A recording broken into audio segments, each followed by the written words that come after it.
എനിക്ക് ഏറ്റവും ഇഷ്ടമുള്ള കാര്യം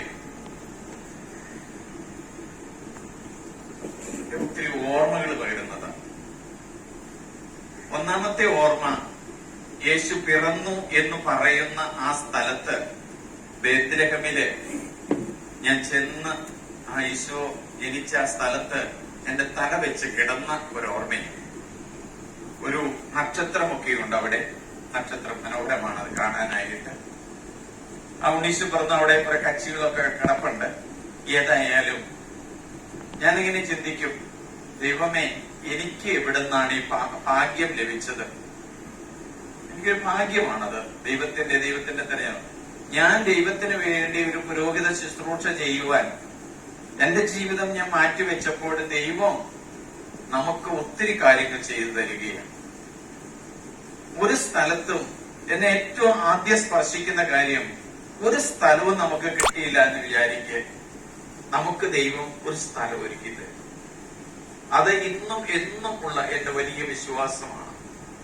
നമുക്ക് കടം വീട്ടാനായിട്ട് വകയില്ല എന്ന് വിചാരിക്കെ ദൈവം നമുക്കൊരു വഴി ഉണ്ടാക്കി തരും. കടം വീടും. ദൈവത്തിൽ ആശ്രയിക്കുന്നു. തമ്പുരാനെ ആശ്രയിക്കുന്നവർക്ക് ഒന്നിനും കുറവുണ്ടാവില്ല. അത് തീർച്ചയാണ്. എനിക്ക് ഇപ്പോൾ 62-63 വയസ്സുണ്ട്. ഞാന് ഈ കൊച്ചിന്റെ ഒക്കെ പ്രായത്തില് പോളിയോ ബാധിച്ചിട്ട് നിലത്തിങ്ങനെ എഴഞ്ഞു നടക്കുന്ന ഒരു സമയം ഞാൻ ഓർക്കുന്നുണ്ട്. അപ്പോ അന്ന് കോളാമ്പിയാണ്. അന്ന് കക്കൂസൊന്നുമില്ല. വലിയ കോളാമ്പി, ഒരു സ്റ്റൂളിന്റെ പൊക്കമുള്ള ഒരു കോളാമ്പിയുണ്ട്. ഈ കോളാമ്പിയിലാണ് നമ്മുടെ അത്യാവശ്യ കാര്യങ്ങൾ നടത്താനായിട്ട് അമ്മ എന്നെ കയറ്റി ഞാൻ ഓർക്കുന്നുണ്ട്. എന്നിട്ട് ആര് കുറുന്തോട്ടി പറിച്ചോണ്ട് വരും, അന്ന് കഷായം ഉണ്ടാക്കണമല്ലോ എന്ന് പറയുമ്പോൾ ഞാൻ അവിടെ നിന്ന് എഴുന്നേറ്റ് പോയിട്ട് താഴത്തെ തൊട്ടിയില് ഞാൻ കുറുന്തോട്ടി പറിച്ചോണ്ട് വന്നു. അപ്പച്ചനും അമ്മച്ചിക്കും എല്ലാം അത്ഭുതമാണ്. ഒരുപക്ഷെ അവരുടെ നേർച്ച നടന്നിട്ടുണ്ട്. പൊന്നും കുരിശ് മുത്തപ്പൂ പൊന്മല കയറ്റം എന്ന് പറഞ്ഞു. ഞാൻ അടുത്ത ആ വർഷം സൗഖ്യപ്പെട്ട വർഷം തന്നെ ഞാൻ മലയാറ്റൂർമലയ്ക്ക് പോയി. പൊന്നും കുരിശ് മുത്തപ്പൂ പൊന്മല കയറ്റം എന്ന് പറഞ്ഞ് ആ മല കയറി. അന്ന് ഇങ്ങനത്തെ പോലുള്ള വഴികളൊന്നുമില്ല. ഏകദേശം ഒരു 50 കിലോമീറ്റർ 50 വർഷങ്ങൾക്ക് മുമ്പ് നടക്കുന്ന ഒരു കാര്യമാണ്. അന്നാണ് ആദ്യം ബൾബ് കാണുന്നത്. ഒരു ബൾബ് താഴെ കിടക്കാണ്, ഒരു പോസ്റ്റിന്റെ താഴെ. ഞാൻ ആ ബൾബ് എടുത്തോണ്ട് വരും കാണിച്ചു കൊടുക്കാനായിട്ട് ആളുകളെ, ഇലക്ട്രിസിറ്റിയുടെ ബൾബ്. എന്നിട്ട് അതിന്റെ ഉള്ളിൽ തുറന്ന് അതിനകത്ത് ചെടിയൊക്കെ വെച്ചു. അപ്പൊ അത് ദൈവം നമുക്ക് എവിടെയെങ്കിലും ഒരു സ്ഥലം ഒരുക്കി തരും. അതിന് ദൈവം പറയണ വഴിക്കേക്കിടെ പോണം. അവിടെ അഗസ്റ്റ സിസ്റ്റർ കൽപ്പന പുറപ്പെടുവിച്ചിട്ടുണ്ട്. അവിടെ പേരെഴുതിക്കണം. അതൊരു നിയമമാണ് വന്നിരിക്കുന്നത്. കർത്താവിന്റെ നിയമമുണ്ട്, സെക്കുലർ നിയമമുണ്ട്, നമ്മുടെ ഭാരതത്തിന്റെ നിയമമുണ്ട്. കർത്താവിന്റെ നിയമവും പാലിച്ചുകൊണ്ട് രാജ്യത്തിന്റെ നിയമവും നമ്മൾ പാലിക്കുന്നുണ്ടെങ്കിൽ തീർച്ചയായിട്ടും ദൈവത്തിന്റെ ഇടപെടൽ അവിടെ നടക്കും. യാതൊരു സംശയവും വേണ്ട. അപ്പോ ദൈവത്തിന്റെ നീതി പാലിക്കുക, ദൈവത്തിന്റെ കൂടെ. അപ്പൊ ഞാൻ പലപ്പോഴും കുട്ടികളോട് പറയുന്ന ഒരു കാര്യമുണ്ട്. നീ എന്തിനു വേണ്ടിയിട്ട് കാനഡയിൽ ചെന്നു? നീ എന്തിനു വേണ്ടിയിട്ട് കോളേജിൽ പഠിക്കാനായിട്ട് ചെന്നു? നീ എന്തിനു വേണ്ടിയിട്ടാണ് അവിടെ ചെന്നിരിക്കുന്നത്? കുട്ടികൾക്ക്, പഠിക്കുന്ന കുട്ടികൾക്ക് ഒറ്റ ലക്ഷ്യമേ ഉള്ളൂ. ലക്ഷ്യം. അവർക്ക് മറ്റൊരു ലക്ഷ്യമില്ല. They have to study. They have to study and acquire good knowledge. ഞാൻ ഈ ദിവസങ്ങളില് ഇന്ത്യ ഗവൺമെന്റ് പെൺകുട്ടികളുടെ കല്യാണപ്രായം 21 ആക്കണമെന്ന് പറഞ്ഞ് ഗവൺമെന്റ് അതിന്റെ നിയമങ്ങളും കാര്യങ്ങളും. അപ്പൊ എതിർക്കുന്ന ഒരു പക്ഷത്തെ കാണുന്നുണ്ട് ഞാൻ. അപ്പൊ ഈ എതിർക്കുന്ന ആളുകള് ഈ കുട്ടികളുടെ വിദ്യാഭ്യാസം വേണ്ട എന്നല്ലേ എതിർക്കുന്നത്? അതെ.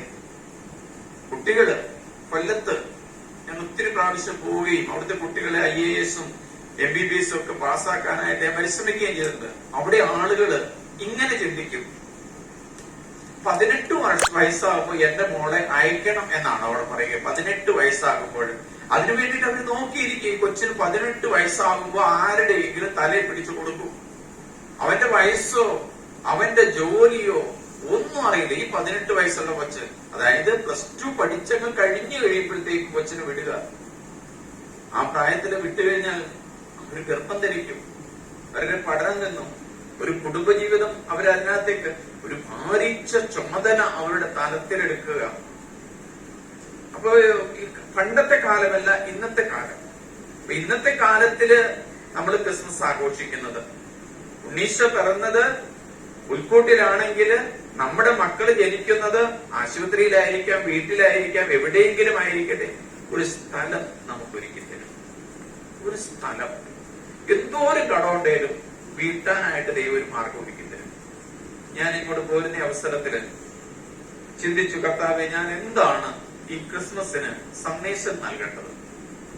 സന്ദേശം സങ്കീർത്തനം 6 സന്ദേശം സങ്കീർത്തനം 6.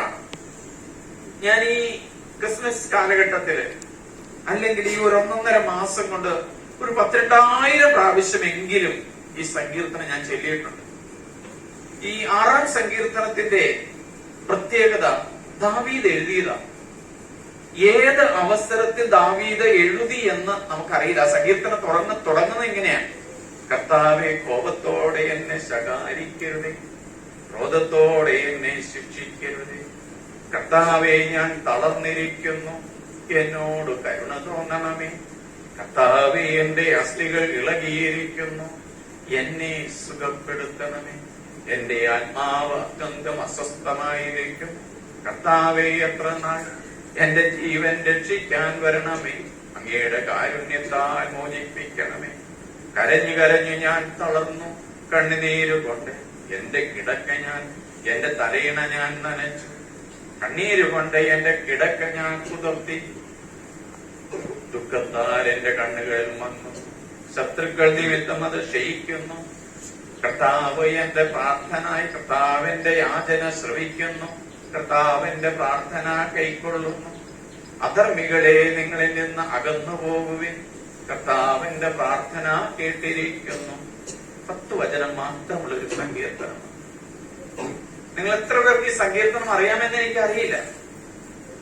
ഈ സങ്കീർത്തനം ഞാനൊരു 12,000 പ്രാവശ്യം, ആരെങ്കിലും എന്നെ വിളിച്ചാല് ഞാൻ ഫോണിലൂടെ ഈ സങ്കീർത്തനം അവർക്ക് ചെല്ലും, അവരുടെ രോഗാവസ്ഥയാകട്ടെ. കാരണം ഈ സങ്കീർത്തനം ചെല്ലുന്ന അവസരത്തില് 1000 സൗഖ്യങ്ങള് നടന്നത് എനിക്കറിയാം. തലയിലെ ബ്ലഡ് എല്ലാം കൂട്ടി ചെയ്ത് വളരെ അസ്വസ്ഥനായിട്ട് അപകടം പറ്റി ഞങ്ങളുടെ ആന്റണി ഉരുളിയാനിക്കലച്ചന്റെ സഹോദരൻ കിടക്കുക, വളരെ സീരിയസ് ആണ്. അപ്പൊ ഞാൻ പുറത്തേക്ക് ഇറങ്ങിയിട്ട് എന്നെ കണ്ണി കണ്ടവരോടൊക്കെ ഞാൻ പറഞ്ഞു, നിങ്ങള് ഈ ഒരു വചനം ചെല്ലുക. അതിനകത്ത് 2ാമത്തെ വചനം, കർത്താവെ, ഞാൻ തളർന്നിരിക്കുന്നു, കർത്താവെ, എന്റെ അസ്ഥി ഇളകിയിരിക്കുന്നു, കർത്താവെ, ഞാൻ തളർന്നിരിക്കുന്നു, എന്നോട് കരുണ തോന്നണമേ. ഇവിടെ ആരാ തളരാത്ത മനുഷ്യനുള്ളത്? നമ്മളെല്ലാവരും തളർന്നിരിക്കുന്നവരാണ്. ദുഃഖഭാരം കൊണ്ട് തളർന്നിരിക്കുന്നവരാണ്, രോഗം കൊണ്ട് തളർന്നിരിക്കുന്നവരാണ്, കടബാധ്യത കൊണ്ട് തളർന്നിരിക്കുന്നവരാണ്.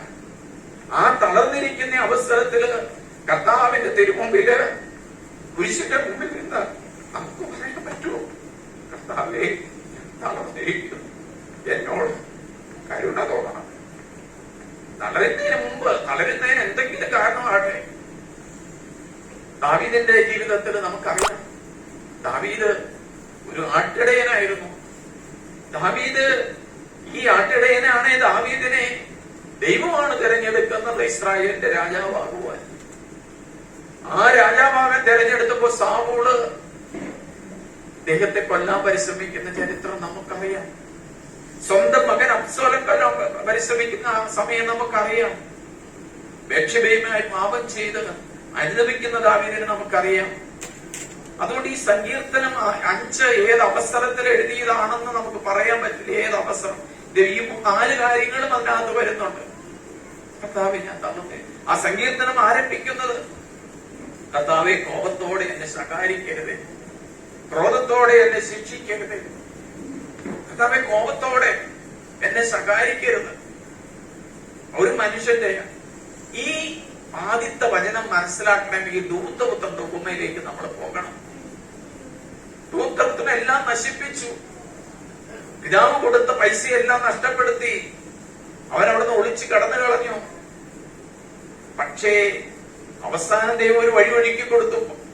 പന്നിക്കൂട്ടിൽ പോയിരുന്ന് നീ ജോലി ചെയ്യുക. അവനവിടെ പന്നിക്ക് കൊടുക്കുന്ന തീറ്റ തിന്നുകയാണ്, തവിട് തിന്നുകയാണ്, ചെളിയാണ്, വസ്ത്രമില്ല, ആ വസ്ത്രം മുഴുവൻ ചെളി പറ്റി. ആ അവസരത്തില്, അവന്റെ ആ വിഷമതയുടെ അവസരത്തില് അവൻ ദൈവത്തെ ഓർക്കുകയാണ്. ദൈവത്തെ ഓർക്കുക. അവന്റെ ആ വിഷമത്തിൽ വേറെ ഒന്നിനെയും ഓർക്കുന്നില്ല. അവൻ ഓർക്കുന്നത് ദൈവത്തെയാണ്. ആ ഓർക്കുന്ന ദൈവത്തെ അവൻ വിളിക്കുകയാണ്. എന്റെ പിതാവിന്റെ ഭവനത്തില്, എന്റെ ആമയുടെ ഭവനത്തില് എത്രയോ മക്കള് സുഭിക്ഷരായി കഴിയുന്നു, ഞാനോ ഇവിടെ വിശന്നു മരിക്കുന്നു. രണ്ടു തരത്തിലുള്ള വിശപ്പ്. എനിക്ക് എന്റെ അപ്പനെ കാണാൻ പറ്റാത്ത ഒരവസ്ഥ, വയറ്റ് മുഴുവൻ ഭക്ഷണമില്ലാത്ത ഒരവസ്ഥ, വിശന്ന് കഴിയുന്ന അവസരത്തില് പ്രിയപ്പെട്ട മക്കളെ, ദൈവം നമുക്ക് ഭക്ഷണം കൊണ്ടുവന്ന് തരും. നമ്മൾക്ക് വിശന്ന് കഴിയുമ്പോൾ നമുക്ക് ഭക്ഷണം ദൈവം വഴിയൊരുക്കി തരും. എന്നോട് ദൈവം പറഞ്ഞൊരു സംഭവമാണ്. ഞാൻ നിർണ്ണയ ധ്യാന കേന്ദ്രത്തിൽ നിന്ന് മാറി റോസറി ഹെർമിറ്റേജ് എന്ന് പറഞ്ഞ സ്ഥാപനം തുടങ്ങി.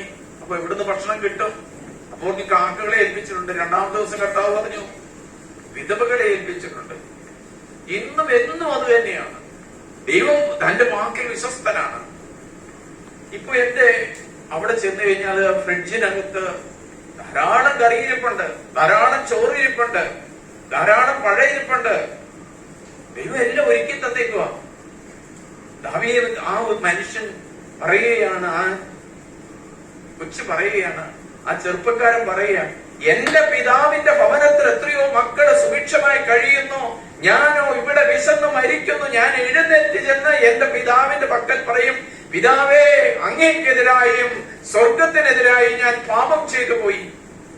പിതാവും ഈ ലോകത്ത് ജീവിക്കുന്ന മനുഷ്യനാ. ഈ ലോകത്ത് ജീവിക്കുന്ന എന്റെ അപ്പന്റെ മുമ്പില്, എന്റെ ജനത്തിന്റെ മുമ്പില് എനിക്ക് പറയാൻ പറ്റുമോ, പിതാവേ, ഞാൻ അങ്ങേക്കെതിരായും സ്വർഗത്തിനെതിരായും പാപം ചെയ്തു പോയി, എന്നെ അങ്ങയുടെ, അതാണ് കർത്താവേ, കോപത്തോടെ എന്നെ ശിക്ഷിക്കരുതേ, ക്രോധത്തോടെ എന്നെ ശകാരിക്കരുത്. രണ്ടാമത്തെ വചനമാണ്. കർത്താവേ, ഞാൻ തളർന്നിരിക്കുന്നു, എന്നെ സഹായിക്കണമേ, ഞാൻ തളർന്നിരിക്കുന്നു, എനിക്ക് എഴുന്നേക്കാൻ പറ്റുന്നില്ല കർത്താവേ, എനിക്ക് നിൽക്കാൻ പറ്റുന്നില്ല കർത്താവേ, ഞാൻ തളർന്നിരിക്കുന്നു. എന്നോട് കരുണയായി. ദൈവത്തിന്റെ കരുണ നിങ്ങൾ ആരെങ്കിലും അനുഭവിച്ചിട്ടുണ്ടോ? ഞാൻ ആദ്യം പറഞ്ഞ ഉരുളിയാനിക്കലച്ചന്റെ അനുജൻ ആസ്റ്റർ മെഡിക്കൽ സിറ്റിയിലേക്ക് കൊണ്ടുപോയി. മൂന്നാമത്തെ ദിവസം അദ്ദേഹം പോയി. ആശുപത്രിയിൽ നിന്ന് സുഖമായിട്ട് സുഖപ്പെട്ടു പോയി. ഇതൊരാളുടെ കാര്യമല്ല. എത്രയോ മനുഷ്യര് ആശുപത്രിയിൽ കഴിയുന്ന മനുഷ്യരോട് ഞാൻ പറഞ്ഞു കൊടുക്കുന്നവ, കർത്താവേ, എന്റെ അസ്ഥികൾ ഇളകിയിരിക്കുന്നു, എന്റെ അസ്ഥി ഇളകിയിരിക്കുകയാണ്. നിങ്ങള്, ഞാൻ തന്നെ എന്റെ കാലിന് ഇപ്പൊ ബുദ്ധിമുട്ടുണ്ട്, ഞാൻ എപ്പോഴും എന്റെ കാലിൽ കൈവച്ചു പറയും, കർത്താവേ, എന്റെ അസ്ഥികൾ ഇളകിയിരിക്കുന്നു, എന്നെ സുഖപ്പെടുത്തണമേ.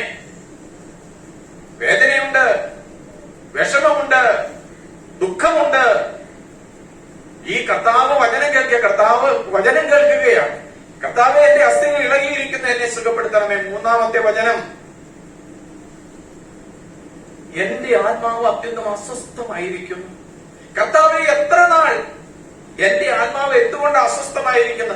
ഈ ശബ്ദം നമ്മൾ കേൾക്കുന്നത് ഗെത്സേമൻ തോട്ടത്തിലാണ്. ഗെത്സേമൻ തോട്ടത്തിൽ യേശു 7 വചനങ്ങൾ പറയുന്നുണ്ട്. ഇതിലൊരു വചനമാണ്, പിതാവേ, കഴിയുമെങ്കിൽ ഈ പാനപാത്രം എന്നിൽ നിന്ന് മാറിപ്പോകട്ടെ, എന്റെ ഇഷ്ടമല്ല നിന്റെ തിരുവിഷ്ടം നിറവേറട്ടെ എന്ന് പറഞ്ഞ് യേശു പറയുന്ന അവസരത്തില് അതിനോട് കൂട്ടിച്ചേർന്ന് പറയുകയാണ്, എന്റെ ആത്മാവ് അത്യന്തം ഏതാനും നിമിഷം കഴിയുമ്പോൾ എന്റെ ശിഷ്യനായ യൂദാസ് എന്നെ ഒറ്റിക്കൊടുക്കുക. എന്റെ ആത്മാവ് അത്യന്തം അസ്വസ്ഥമായിരിക്കുന്നു. കർത്താവേ, എത്ര നാൾ എന്റെ ആത്മാവ് അസ്വസ്ഥമായിരിക്കണം? എന്റെ ആത്മാവ് അത്യന്തം എന്റെ ജീവൻ, അടുത്ത വചനം പറയുകയാണ്, എന്റെ ജീവൻ രക്ഷിക്കാൻ വരണമേ, എന്റെ ജീവൻ രക്ഷിക്കാൻ വരണം. എനിക്ക് ക്യാൻസറാണ്, എന്റെ ജീവൻ രക്ഷിക്കാൻ വരണം. എന്റെ ഉദരത്തിൽ കിടക്കുന്ന കുഞ്ഞ് ശക്തമായ രോഗാവസ്ഥയിൽ അത് മരിച്ചു പോകും. എന്റെ ജീവൻ രക്ഷിക്കാൻ വരണമേ. നമുക്ക് കർത്താവിന്റെ തിരുമുമ്പിൽ എത്ര ആളുകൾക്ക് ഇതുപോലെ പറയാനായിട്ട് പറ്റും. ദാവീദ് പറഞ്ഞതുപോലെ, എന്റെ ജീവൻ രക്ഷിക്കാൻ വരണം കർത്താവേ, എന്റെ ജീവൻ രക്ഷിക്കേണ്ട ആവശ്യമുണ്ട്. ഇനിയും പരിശുദ്ധ കുർബാന അർപ്പിക്കാനായിട്ട് കർത്താവേ, എന്റെ ശുശ്രൂഷ ലഭിക്കാൻ, നിന്റെ വചനം പങ്കുവയ്ക്കാൻ ഈ എളിയ ദാസനെ നിനക്ക് ആവശ്യമാണെങ്കിൽ നീ തിരഞ്ഞെടുക്കണം. അല്ല, ഇതിന്റെ കാലഘട്ടം കഴിഞ്ഞെങ്കിൽ ഈ ലോകത്തിൽ തന്നെ മാറ്റണം. ഈ ലോകത്തിൽ ഞാൻ നിന്നുകൊണ്ട് ഒരു കൊച്ചിന് ജന്മം നൽകാനായിട്ടാണെങ്കിൽ കർത്താവേ, I am ready to give birth to my child, I am ready to get married. ദൈവത്തിന്റെ ആശീർവാദം സ്വീകരിക്കുന്ന മാരേജ് സ്വീകരിക്കണം. അല്ലാതെ ഈ ടിവിയിലൊക്കെ പറയുന്ന പരസ്യങ്ങളല്ല കുടുംബജീവിതം. എന്റെ ജീവൻ രക്ഷിക്കാൻ എന്റെ ജീവൻ രക്ഷിക്കാൻ വരണമേ, അവിടുത്തെ കാരുണ്യത്താൽ മോചിപ്പിക്കണമേ. മൃതരുടെ ലോകത്ത് ആരും അങ്ങയെ സ്മരിക്കുകയില്ല, പാതാളത്തിൽ ആരും അങ്ങയെ സ്തുതിക്കുകയില്ല. മൃതരുടെ ലോകത്ത് ആരും അങ്ങയെ സ്മരിക്കണം. മരിച്ച മനുഷ്യനെ ആരും സ്മരിക്കുകയില്ല. അതായത് ഞാൻ ജീവിച്ചിരിക്കുന്നുണ്ട്, ഞാൻ മൃതനാണ്. മൃതരുടെ ലോകത്ത് ആരും അങ്ങയെ, പാപം ചെയ്ത് കഴിയുന്ന മനുഷ്യൻ മൃതനാണ്, അങ്ങയെ സ്മരിക്കുകയില്ല. മൃതരായ മനുഷ്യരാണോ നമ്മള്? മൃതരായ മക്കളാണോ? ഈ ക്രിസ്മസ് ആഘോഷിക്കുമ്പോൾ മൃതരായ മക്കളാണോ? മൃതരായ മക്കളാണെങ്കിൽ ദൈവത്തെ സ്മരിക്കുകയില്ല. സ്മരിക്കുക എന്ന് വെച്ചാൽ remember the Lord. To remember the Lord. We have to remember the Lord. മൃതരുടെ ലോകത്ത് ആരും അങ്ങയെ സ്മരിക്കും. പാതാളത്തിൽ ആരും അങ്ങയെ സ്തുതിക്കുകയില്ല. പാതാളം എന്ന് പറഞ്ഞാൽ അർത്ഥഗർഭമാണല്ലോ, വലിയ ആഴത്തിൽ കിടക്കുക. മദ്യം കഴിച്ചു കഴിയുന്ന മനുഷ്യന് ദൈവത്തെ സ്തുതിക്കാൻ കഴിയുകയില്ല. ആ പണത്തിന്റെ പുറകെ പോകുന്ന മനുഷ്യന് ദൈവത്തെ സ്തുതിക്കാൻ കഴിയുകയില്ല. ഒന്നും പറ്റില്ല, സ്തുതിക്കാനായിട്ട് പറ്റില്ല. അടുത്ത വചനം എന്താണ് പറയുന്നത്? ദുഃഖത്താൽ എന്റെ കണ്ണുകൾ മങ്ങി, ഞാൻ ദുഃഖിതനാണ് കർത്താവേ. ദുഃഖം വരുമ്പോ നമ്മുടെ കണ്ണുകൾ മങ്ങി, അതിന്റെ കാഴ്ച ക്ഷയിച്ചിരിക്കുന്നു, കണ്ണിന്റെ കാഴ്ച ക്ഷയിച്ചിരിക്കുന്നു. അധർമ്മികളെ എന്നിൽ നിന്ന് മാറിപ്പോകുവിൻ. കർത്താവിന്റെ പ്രാർത്ഥന കേട്ടിരിക്കുന്നു. അധർമ്മികള്, എന്റെ സ്വഭാവം അധർമ്മത്തിന്റേതായിരിക്കാം, എന്റെ വചനം അധർമ്മത്തിന്റേതായിരിക്കാം, എന്റെ നാവിൻ തെറിയായിരിക്കാം, എന്റെ നാവിൻ ദൈവത്തെ കുറിച്ച് സ്തുതിയല്ലായിരിക്കാം. അധർമ്മികളെ മാറിപ്പോകുവിൻ. അതാ ദാവീദ് പറയുന്നത്, അധർമ്മികളെ മാറിപ്പോകുവിൻ. അങ്ങനെയാകുമ്പോൾ എന്റെ പ്രിയ ജനമേ, ദൈവം നമ്മുടെ പ്രാർത്ഥന, അധർമ്മികളെ മാറിപ്പോകുവിൻ. കർത്താവ് എന്റെ പ്രാർത്ഥന ശ്രമിച്ചിരിക്കുന്നു. കർത്താവ് എന്റെ പ്രാർത്ഥന ശ്രമിക്കുമെന്ന് എപ്പോഴും ഞാൻ വിശ്വസിക്കുന്ന നിങ്ങളുടെ ആരുടെയും ഹൃദയം എന്റെ മനസ്സിലില്ല. എന്റെ മനസ്സില് ഈ വചനം പങ്കുവയ്ക്കുമ്പോൾ ഒരു ക്യാൻസർ രോഗിയുണ്ടെന്ന് ആലോചിക്കുക. ഞാൻ ഇന്നും ഓർക്കുന്നുണ്ട്. അവിടെ ഇന്ന് സിനിയുടെ ഫോട്ടോ കണ്ടപ്പോൾ ഒത്തിരി കാര്യങ്ങളാണ് എന്റെ ഓർമ്മയിൽ വന്നത്. ഇവരുടെ സഹോദരിയാണ്. ആ വാതിക്കൽ നിന്നുകൊണ്ട് മേരി ചേച്ചി പറഞ്ഞു, അച്ഛോ എന്റെ മോക്കടെ പനി വന്നിട്ട് മാറുന്നില്ല. ഇടറുന്ന ശബ്ദത്തിൽ ഒരു വലിയ പ്രാർത്ഥനയുണ്ടായിരുന്നു. ഞങ്ങൾ ഇവിടുന്ന് ഒരുമിച്ച് അവളുടെ അടുത്ത് ചെന്നു.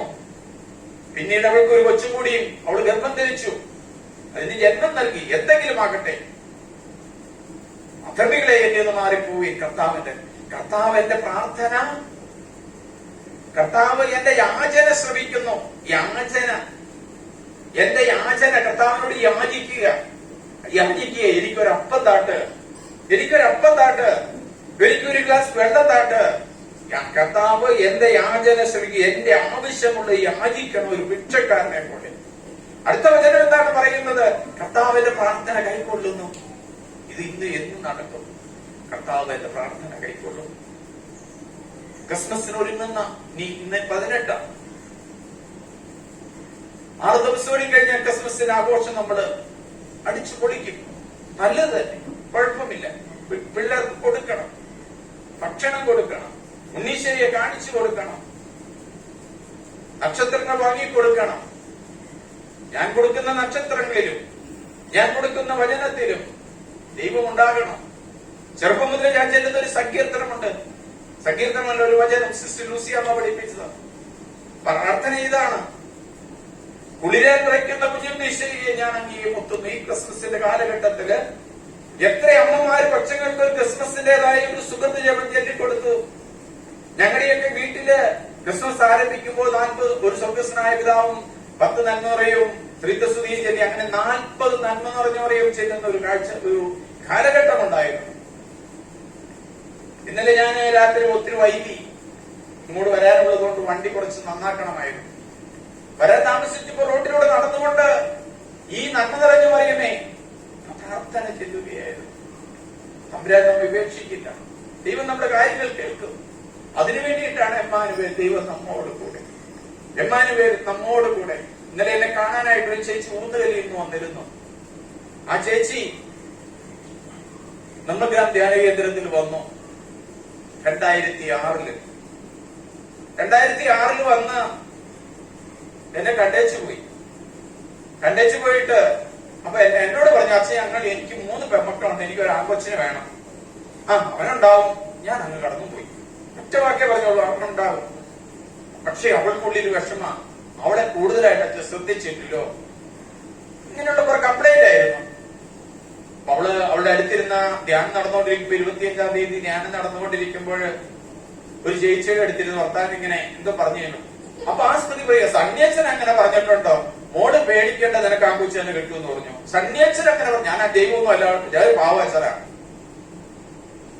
പണ്ടിച്ചിരി അഹങ്കാരിയൊക്കെ ആയിട്ട്. ഇന്ന് ആര് വിളിച്ചാലും എവിടെയും ഞാൻ പോകും. എനിക്ക് ഭക്ഷണം ഇന്ന വലിയ മേശ തരണം ഞാൻ ആഗ്രഹിക്കുന്നില്ല. കല്യാണമൊക്കെ നടക്കുവാണെങ്കിൽ ഞാൻ ആ ജനത്തിന്റെ കൂടെ പോയി ഇരുന്നിട്ട് എന്തെങ്കിലും ഒരു ചെറിയ ഭക്ഷണമൊക്കെ കഴിച്ച് സന്തോഷത്തോടെ അവരെയൊക്കെ എന്താ പറയുന്നത്, കൈകൊക്കെ പിടിച്ചു വിടും. ദൈവം നമ്മെ അനുഗ്രഹിക്കുന്ന നിമിഷമാണ്. ദൈവം നമ്മുടെ കാര്യത്തിൽ ശ്രദ്ധാലുവാകുന്ന നിമിഷമാണ്. അവർക്ക് ആൺകൊച്ചുണ്ടായി, അവന് എമ്മാനുവേൽ എന്ന് പേരിടണമെന്ന് അവര് അന്ന് നേർച്ച തന്നിട്ടുണ്ടായിരുന്നു. എമ്മാനുവേൽ ഒത്തിരി സംഭവമുണ്ട്. എമ്മാനുവേൽ എന്ന് പേരിട്ടിട്ട് കൊച്ചുങ്ങളില്ലാത്തവർക്ക് കുഞ്ഞുങ്ങളെ ലഭിച്ച സംഭവങ്ങൾ നമുക്ക് പ്രാർത്ഥിക്കാം. ദൈവമേ, ഈ ക്രിസ്മസിന് വേണ്ടിയിട്ട് ഈ സിജന്റെ ഭാര്യ സിന്ധുവും ഈ മക്കളും ഈ ചെറിയ ആലയത്തിൽ നിന്നുകൊണ്ട് നിങ്ങൾക്ക് വേണ്ടി ചങ്ക് പൊട്ടുന്നതിന് ദൈവമേ ഈ കുടുംബത്തെ അനുഗ്രഹിക്കണമേ. ഈ കുടുംബത്തിലെ മക്കളെ അനുഗ്രഹിക്കണമേ. ഇവരുടെ വചനം കേൾക്കുന്ന നിങ്ങളെ അനുഗ്രഹിക്കണമേ. ദൈവത്തിന്റെ സമൃദ്ധമായ അനുഗ്രഹം എല്ലാവർക്കും ഉണ്ടാകട്ടെ. ക്രിസ്മസിന്റെ മംഗളങ്ങൾ നേരത്തെ തന്നെ ആശംസിക്കുന്നു. നിങ്ങൾ എല്ലാവരും ഇനി വരുന്നതിന് മുമ്പ് സങ്കീർത്തനം 6 ബൈഹാർട്ട് പഠിക്കണമെന്ന് ഒരു അപേക്ഷയോടെ ഞാൻ എന്റെ വാക്ക് അവസാനിപ്പിക്കുന്നു. ദൈവമേ നന്ദി, ദൈവമേ ആരാധന.